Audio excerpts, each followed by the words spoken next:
Bonjour et bienvenue dans une vidéo de notre série Minimal Monday, toutes les facettes du minimalisme. Et aujourd'hui, on aborde un sujet qui nous a énormément été demandé, c'est-à-dire comment on fait pour en parler à notre entourage. Alors oui, ça c'est vraiment une question qui nous est constamment demandée, que ce soit par rapport au minimalisme, à notre façon de vivre, au zéro déchet, tout ça, c'est comment on en a parlé à notre entourage, comment ils réagissent face à ça, est-ce qu'ils respectent nos choix et nos décisions. Donc aujourd'hui, c'est ce qu'on va aborder. Avant tout, je veux juste dire une petite note pour celles qui ont fait le défi Cocooning pour l'âme avec les méditations guidées.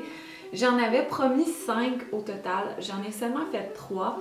En fait, j'ai comme manqué de temps pour filmer les 2 dernières que je voulais faire. Puis, en souci de transparence et de respecter en fait ce que je véhicule, je me suis dit que je n'allais pas me stresser ou me surmener pour faire des méditations. Ça serait vraiment à l'encontre de tout ce que je partage. Donc, je me suis dit que vous alliez comprendre et puis éventuellement, là, je les enregistrerai et je viendrai les mettre en ligne. Donc, voilà, note terminée. Maintenant, comment on en parle à notre entourage? Puis en fait, c'est surtout comment est-ce que vous pouvez en parler à votre entourage? Je pense que le plus important, c'est vraiment d'amener les choses avec douceur. Donc, de pas arriver avec nos gros sabots puis d'essayer à tout prix de convaincre les personnes qui nous entourent que notre façon de vivre, c'est la seule et unique bonne façon de vivre. Il faut comprendre que quand on décide d'avoir un mode de vie un peu alternatif de la norme, quand on en parle aux autres, parfois ils peuvent avoir des réactions qui sont un peu négatives, qui sont sur la défensive. Et ça, faut comprendre que c'est pas par rapport à vous, ok? C'est vraiment parce que quand on est confronté à nos propres problèmes, ben parfois on peut réagir de la mauvaise façon. Ça veut dire que peut-être qu'en leur partageant votre nouveau mode de vie, les personnes autour de vous vont mal réagir parce que ça les confronte elles-mêmes à ces décisions-là qu'ils ne sont pas capables de prendre, à ces choix-là qu'ils ne sont pas capables de faire. Donc, si jamais il y a des réactions négatives, faites juste essayer de prendre du recul, de ne pas prendre ça sur vos épaules, puis de comprendre que profondément, c'est pas relié à vous, c'est vraiment relié à ces personnes-là. Ensuite, il faut essayer d'apporter le tout avec le plus de bienveillance possible, le plus d'ouverture. On veut être dans un climat de partage, de douceur et de simplement vouloir expliquer les choses. Donc, essayer d'expliquer pourquoi on fait cette démarche-là, c'est quoi la réflexion derrière, qu'est-ce qu'on pense que ça va nous amener, ou encore qu'est-ce que déjà concrètement ça nous a amené. Quand on est dans cet esprit-là, de plus d'ouverture, de partage et tout ça, les gens ont tendance à beaucoup mieux accepter ce qu'on a envie de leur dire. Et l'autre truc qui est très important, c'est ça. Je pense que je l'ai dit déjà, mais c'est vraiment de ne pas essayer de convaincre à tout prix les personnes que votre façon de vivre, c'est la meilleure. Je pense que ça, c'est la pire chose pour essayer de convaincre les gens. Ça fait l'effet contraire à coup assuré. Je suis certaine que sur les médias sociaux ou peut-être dans les gens que vous côtoyez, il y en a qui ont peut-être essayé de vous convaincre à tout prix d'adopter, peu importe ce que c'est, là, le véganisme, le zéro déchet. Des fois, quand on tombe dans un espèce de discours hyper moralisateur, ça fait l'effet inverse. Ça ne donne pas envie d'essayer ce mode de vie-là, ça fait juste repousser et stopper les gens. Donc, essayez de vous tenir loin de ça. Pour notre part, en fait, ce qui nous a vraiment aidé, ça a été d'aborder le sujet souvent. Et toujours, c'est ça, dans un esprit de bienveillance, de juste expliquer, on dit comment on vit, c'est quoi nos valeurs, et on fait seulement les partager. Donc, c'est pas dans un but de convaincre absolument notre entourage d'adopter ce mode de vie-là également.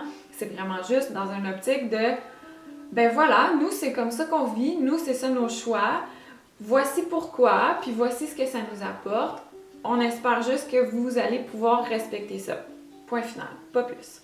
Puis en fait, ce qui est vraiment bien, quand justement on n'essaie pas de convaincre les gens à tout prix, qu'on fait juste expliquer puis vivre notre vie, c'est que je suis certaine que vous avez déjà entendu ça, les gestes ont beaucoup plus de poids que la parole. Donc quand notre entourage nous voit vivre de la manière dont on vit et voit à quel point on est plus libre, on est plus heureux, on est moins dans les choses matérielles, on est plus dans les moments et tout, eh bien, ça les inspire à faire de même, à essayer des choses, à faire des petits gestes eux aussi pour changer leur quotidien. Et ça, c'est sans essayer de les convaincre de faire ça. C'est vraiment juste en vivant notre vie puis en montrant l'exemple. Donc, je suis certaine que pour vous aussi, ça va fonctionner de cette façon-là. Il faut aussi savoir que ça se peut que vous ayez à répéter souvent. En fait, c'est tellement ancré profondément dans notre mode de vie, notre mode de consommation de Nord-Américains ou d'Européens que consommer, c'est la norme et consommer d'une certaine façon, c'est la norme. Les gens ont de la difficulté à sortir de ça parfois. Donc, si vous voulez adopter le minimalisme ou le zéro déchet, ayez juste conscience que ça se peut que vous deviez répéter votre message plus d'une fois, parfois ramener à l'ordre, entre guillemets. Donc nous, si par exemple, surtout avec Clara, si on recevait des trucs qui n'étaient pas en lien vraiment avec nos valeurs ou encore des choses dont on n'avait pas besoin, ben très gentiment, on le mentionnait à la personne parce que c'est dommage de recevoir des choses puis de ne pas les utiliser puis que finalement, ça finit par se retrouver dans une friperie ou chez Emmaüs parce que on ne l'a pas utilisé, puis là, ça prend de la place dans la maison, donc pourquoi le garder? Donc, voilà. Règle générale, honnêtement, les gens acceptent assez bien notre façon de vivre. Le plus difficile, c'est vraiment pour les cadeaux, parce que les gens aiment ça, faire des cadeaux. C'est normal, nous aussi, on aime ça, faire des cadeaux. En fait, ce qu'on essaie d'apporter, c'est vraiment de dire aux gens, c'est vraiment correct si vous voulez faire des cadeaux. Essayez juste de vérifier avec nous au préalable de quoi on a besoin. Comme ça, vous allez pouvoir donner quelque chose de super utile qu'on va vraiment utiliser, qui va faire plaisir à Clara, qu'elle va utiliser souvent et tout. Et si ça ne rentre pas là-dedans, il y a d'autres façons de faire des cadeaux. Le plus important pour nous, c'est vraiment les moments. Donc, peut-être qu'au lieu de donner un jouet ou un vêtement à Clara, on invite les gens à venir passer un moment avec elle. Ou encore à donner peut-être un livre, comme ça par après, nous on vit des beaux moments avec elle quand on lit ce livre-là. Sinon, il y a toujours l'option du fonds d'études, cadeau un peu plate, mais ô combien apprécié et utile dans le futur. Dans le fond, ayez juste pas peur d'aborder le sujet avec votre entourage si c'est amené dans une optique de discussion, d'ouverture, de partage, de simplement mentionner vos choix sans essayer de faire plus.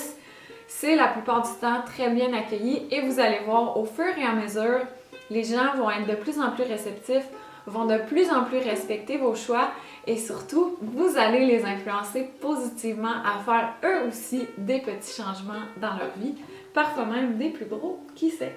Donc j'espère que ça vous aura aidé, que ça vous aura peut-être mis en confiance à aborder le sujet avec vos proches. Je sais en plus que Noël arrive, saison par excellence de la surconsommation. D'ailleurs, à ce sujet, vous voyez peut-être derrière moi, il y a des petits décors de Noël qui s'en viennent. On a plein de beaux contenus à cet effet-là qui va venir dans les prochaines semaines, notamment concernant les décorations, oui, mais aussi des idées cadeaux, des idées pour ne pas consommer à Noël, donc des alternatives différentes, et plein d'autres sujets. Je ne vais pas tous vous les dire, on va garder quand même un peu de suspense. Donc, c'est ce qui conclut pour aujourd'hui. J'espère que ça vous aura été bien utile. Si c'est le cas, mettez un petit pouce en l'air. N'hésitez pas à vous abonner à notre chaîne. On revient tous les lundis avec une vidéo sur le minimalisme avec notre série Minimal Monday et au moins une autre vidéo par semaine sur notre mode de vie en général, le slow living, le zéro déchet, parfois un peu de spiritualité et compagnie. C'est ça, on se retrouve très bientôt pour une prochaine vidéo.